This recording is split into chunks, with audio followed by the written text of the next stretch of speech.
தாழ்மையின் பலன் உயர்வு.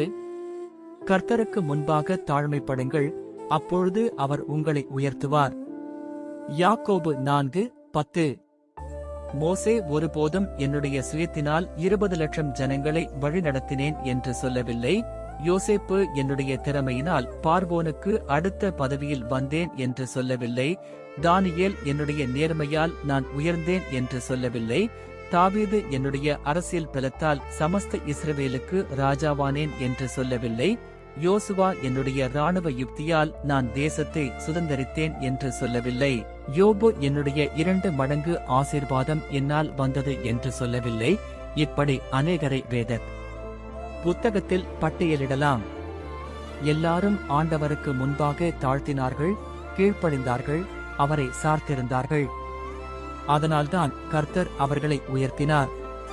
உங்களையும் உயர்த்துவார். ஒன்றையும் பாதினாலாவது வீண்பெயர்மையினாலாவது செய்யாமல் மனத்தாழ்மையினாலே ஒருவரையொருவர் தங்களிலும் மேன்மையானவர்களாக எண்ணக் கடவீர்கள். தாழ்மை உங்களை மேன்மைப்படுத்தும். விசுவாசித்தால் ஆமென் சொல்லுங்க.